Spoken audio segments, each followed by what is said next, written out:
Hello, everyone. My name is Brady Andrews, and I'm a solutions architect with Logicworks. We are a premier AWS partner, a Microsoft Gold partner, and Azure Expert MSP.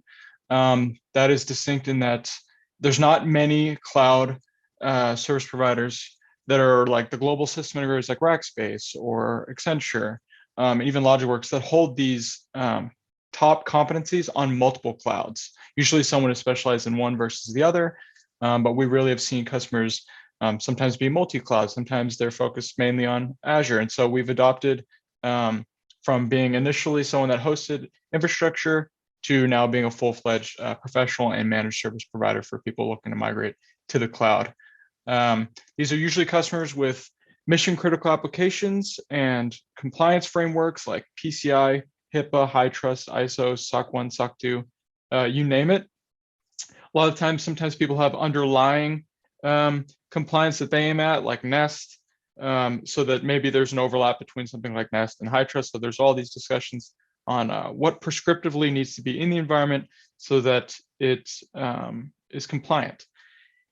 Today, we're going to look at infrastructure as code at a high level, and then some options based on the cloud provider, and then kind of how that's a first step into operating efficiently in the cloud moving forward.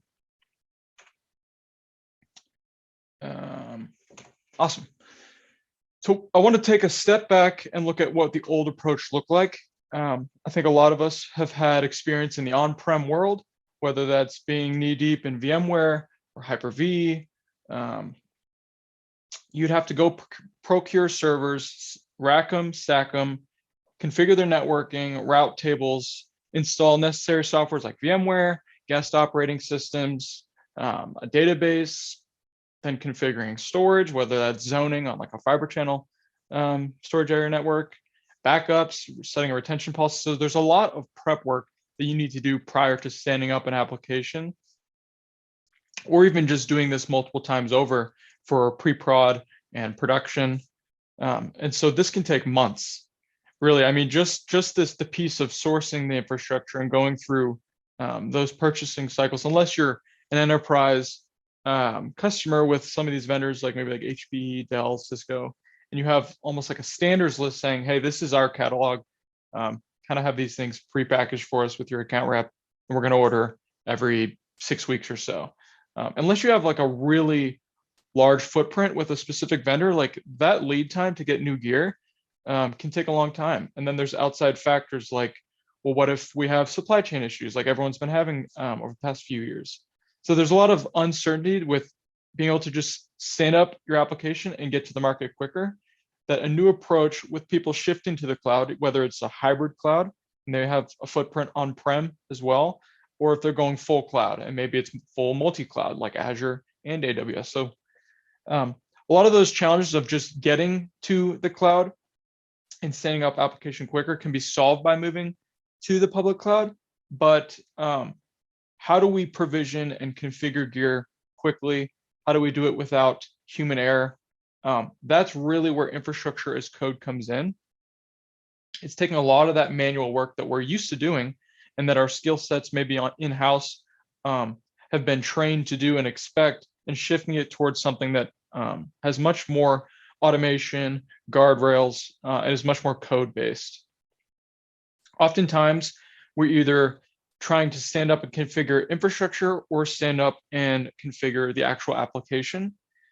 So not only will someone pair an infrastructure as code tool like Terraform or CloudFormation that we'll talk about in a little bit to stand up and configure the infrastructure, they might also use an orchestration tool like Chef, Puppet, Ansible in tandem with that Terraform or CloudFormation tool, so that really the entire process of getting something up and live, whether that's pre-prod or prod, has a significant amount of automation.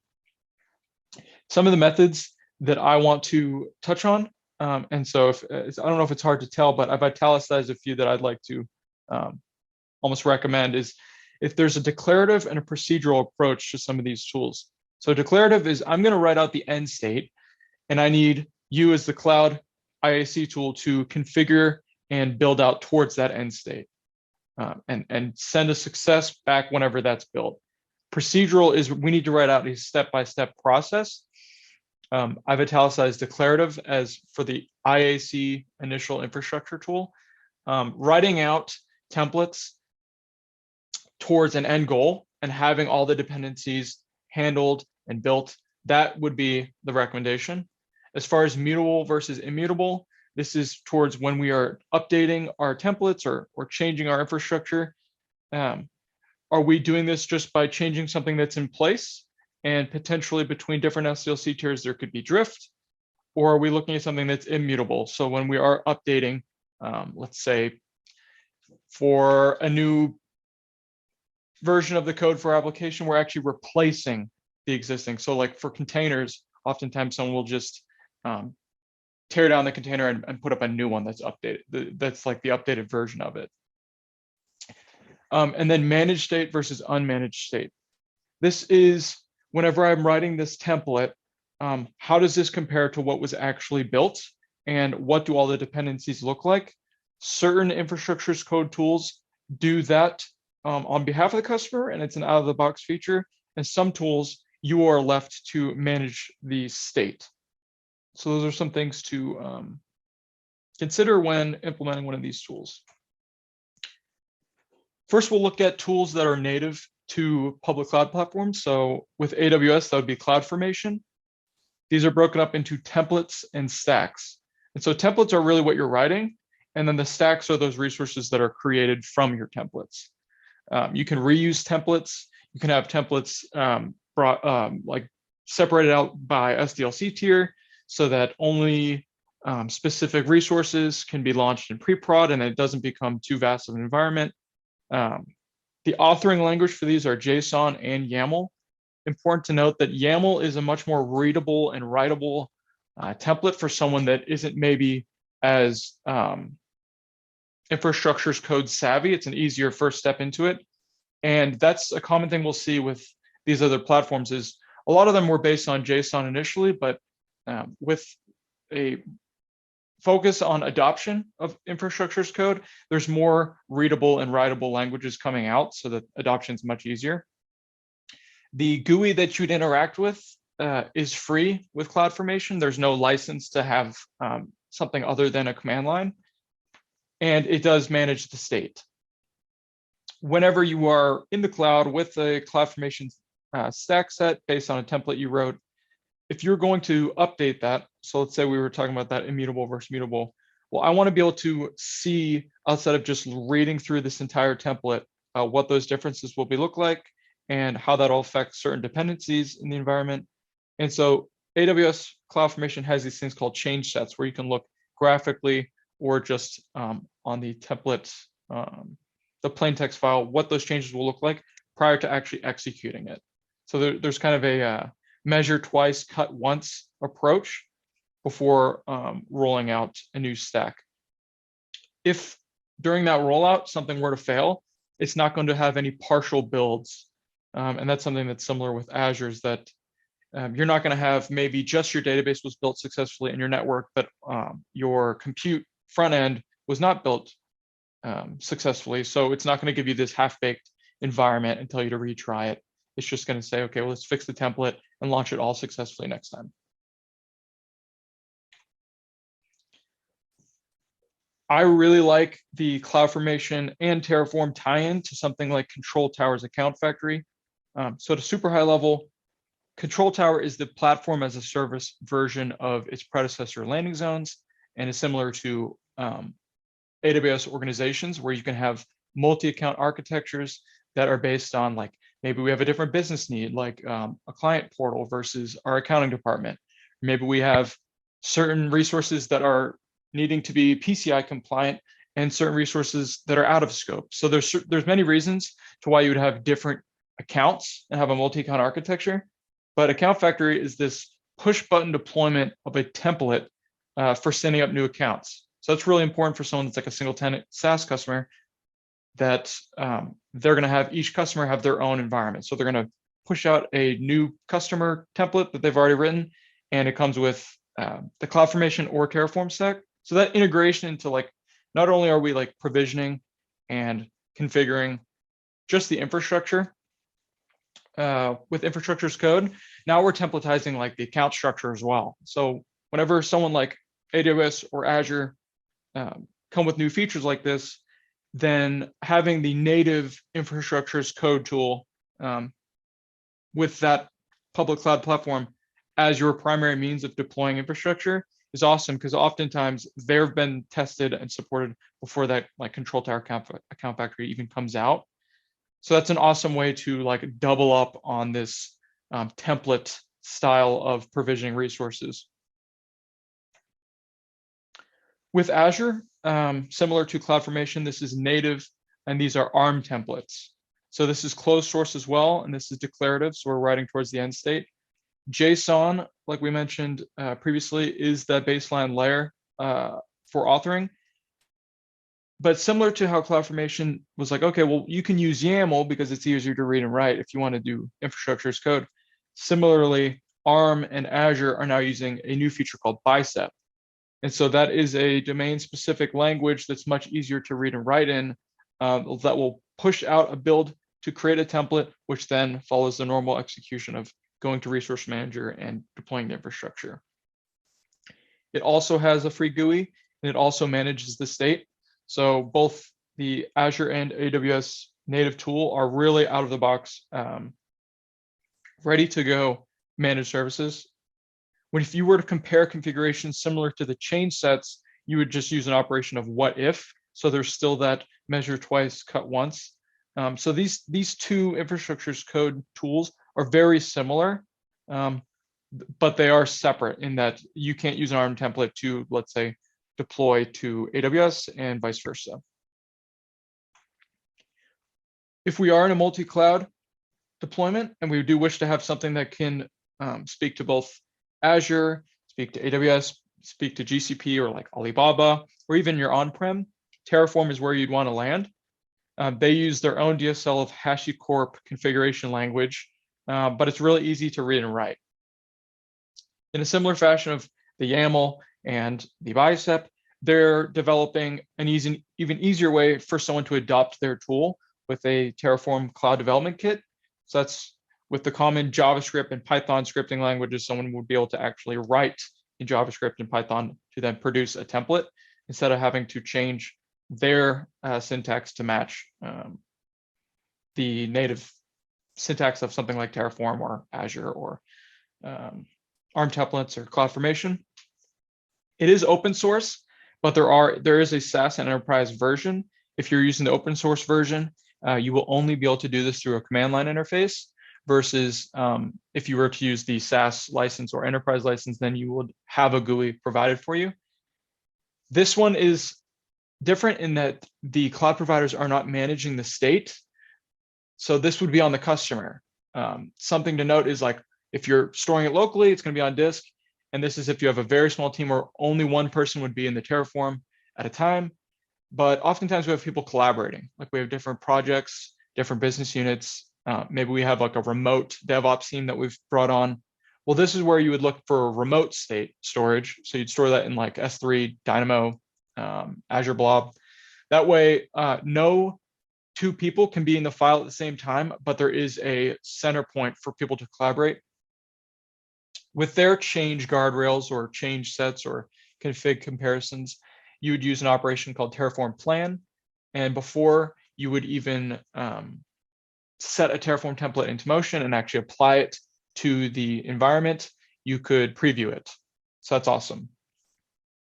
Upon failures, you can have partial builds, and you can separate your templates into, let's say, we have a giant, let's call it account one template. Well, you can have separate modules underneath being like, well, this is account one storage template, account one network template. So you can modularize your template so that it's not just one giant text file that you're hoping executes perfectly the entire way. So you can split it up. If you were to have a failed build, you have to go back and fix the template and retry the command. There isn't just a rollback to, okay, well, the new storage worked, the new networking worked, the new compute didn't work, so we're just going to roll back to the old compute and fix the dependencies. So there's a little bit more manual work with troubleshooting it, but if you were to decommission a template that's been deployed, then you could just use a Terraform destroy, cleanup, and retry. So to summarize at a high level, we're going to be much faster with provisioning and configuring resources in the public cloud, or in Terraform's case, also on-premise. We eliminate a lot of the human error by having dependencies and state managed, having a declarative tool so that we write it once, and when we deploy it, we wait for everything to be configured, and we don't have to have manual checks between every single stage of like sourcing the servers, creating the network, standing up your storage. All these are done in one foul swoop, and then you can focus on moving your application to the cloud. Based on what cloud provider you want to land on, or maybe if it's multiple cloud providers, that's somewhere where you'd want to weigh, are we going to land on just CloudFormation, just ARM, or are we looking for something that can do multi-cloud with Terraform? Important to note, if we are going to do something like multi-cloud, well, are we capable of taking on the task of managing our own state, which many customers are. Improvements are being made so that adoption amongst the community, whether it's like open source, like Terraform and their cloud development kit, or if it's more readable, writable languages, so that teams that maybe aren't JSON or Terraform experts can adopt infrastructure as code with something that integrates really well with the platform they're really on. So something like YAML, or a domain-specific language like Bicep. Using infrastructure as code is awesome to get to the cloud and build out your environment, but really that is the first step in like digital transformation.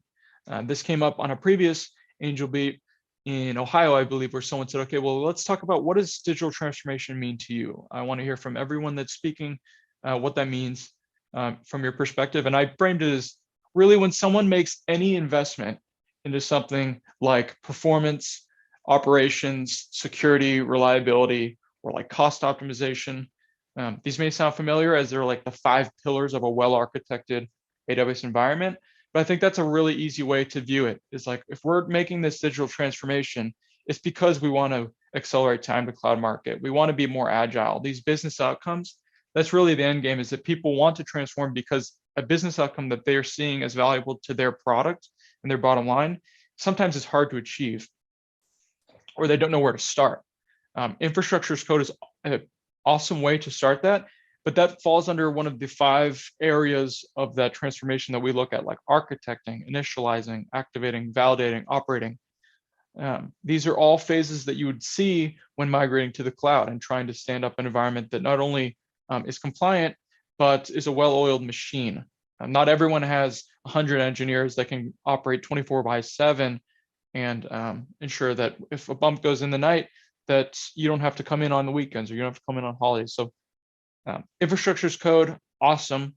Also using Image Factory as that initial baking of your golden AMIs in the Amazon world, really like launch permissions, what needs to be included with our images so that we're compliant.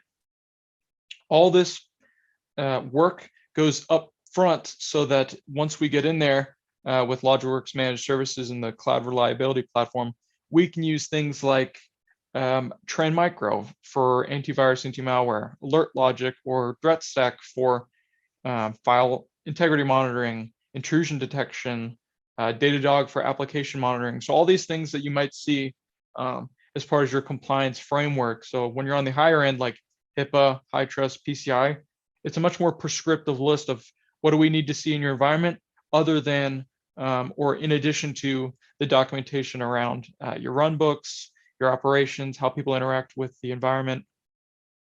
Well, we can look at that and say, okay, we've used infrastructure as code to deploy the environment, whether that's CloudFormation, ARM, or Terraform with Logicworks. We have these golden AMIs where we've baked in the necessary agents so that we are compliant and also we feel secure against like intrusion. Those agents, let's say the Alert Logic agent or the CloudWatch agent, just because you install it doesn't mean it's configured correctly, or that through its lifecycle, an agent might fail and it's not making API calls back. So it's like, okay, well, I bought this service, I installed the service, But if it's not, if that agent fails, well, then that intrusion detection, the file integrity monitoring, like how fortified am I? Something like instance manager or agent manager, it's going to look at what was configured, and it's going to work in tandem with the desired state evaluator. So these culmination of services look at, we've laid down in plain text what we want this to look like. Is it actually built towards our end goal? So similar to that declarative IAC template approach, I write the end state. I want you to go build it. I want it to function properly.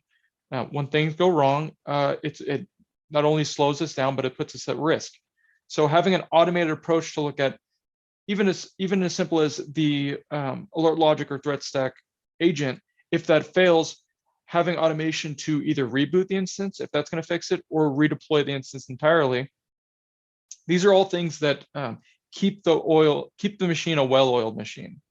Outside of additionally having monitoring, so that could be something around CloudWatch monitoring, Datadog monitoring. That could be custom metrics. So if you're on like containers and you want to see the availability of a service, not only would you turn on like container insights on AWS, but you could also add in custom metrics like URL monitoring, so you can see the availability of that service.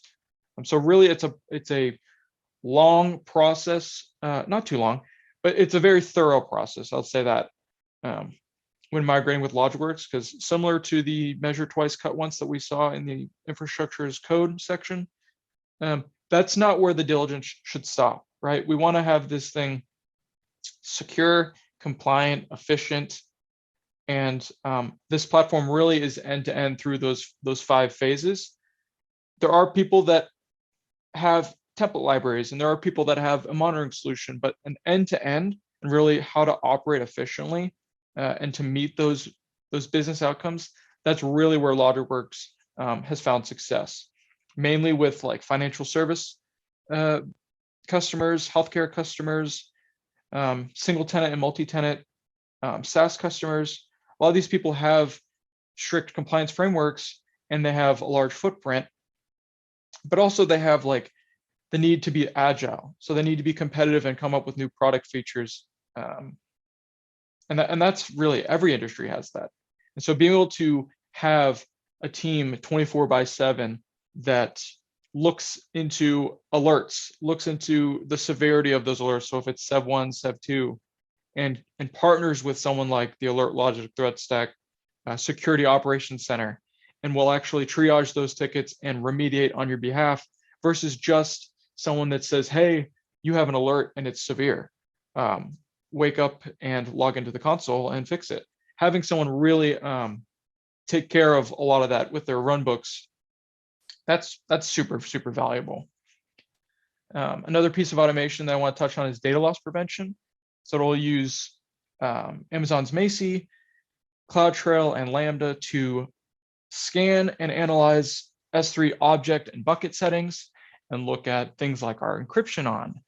We'll look for PII, PHI, credit card information, like any sensitive data, and see where the anomalies are versus the settings that were set up to make sure that the sensitive information isn't at risk. More often than not, there's an automatic remediation that happens. If there isn't an automatic remediation, then that bucket or object can be quarantined while a decision is being made. What this looks like for a customer is Logicworks Pulse, and that is a client-facing dashboard where they can create service tickets, they can configure the best scanners to go through their environment and make sure that they're compliant, make sure that they're following best practices, accessing their cost and their security, and also partnering with our financial ops team. And sometimes that's even having our FinOps members sit on their team calls and really strategizing a long-term roadmap for how do we optimize. We're in the middle of bringing on new customers. We're in the middle of application modernization, and we want to shift to containers, or maybe we want to shift to serverless. How do all of our goals translate to our bill? Like how are we going to be cutting edge while also maintaining that level of spend? And what this looks like for Logicworks is Logicworks console. So we had that PowerPoint slide where it had those 5 phases, a number of different tools that we use, but really that's all the backend work for the engineers is on console. There's a secure and auditable access with Okta ASA and Insight so that everyone that's going into your environment and doing remediations or launching new services, all that's has a paper trail to it, which is great. Hey, Brady? Yep. Brady, we're about 5 minutes over your session already. So if you could quickly summarize, because we've got 2 left, I want to keep things on time, a lot of meaningful information. That would be great. Okay. Yep. I'll wrap up. And where this really adds value is, okay, we've gone through that initial migration with Logicworks, and we've baked in our infrastructure as code templates and our golden AMIs, and we've adopted that cloud reliability platform, and we have a well-oiled machine. Well, when we want to bring a new application on, a lot of that environment has already been built. A lot of the data is already there. The framework is there for things like the security tooling. So now we're going to bring on a new application. It's going to have these agents and frameworks that we're familiar with, and it's going to be weighed against the desired state evaluator so that it is conformant through its life cycle. So there's a much faster approach to once you're here and once you're on the cloud, standing up new applications and growing that cloud environment. I'll wrap there, but Ron has my slides, so there's only a few extra slides, just like a customer example. But I appreciate everyone's time today. Whether you're looking to be curious about Control Tower or migrating to AWS or Azure, or just maybe you're already there and you'd like to optimize and have a discussion around maybe a specific area like security, feel free to reach out and we'd be happy to help.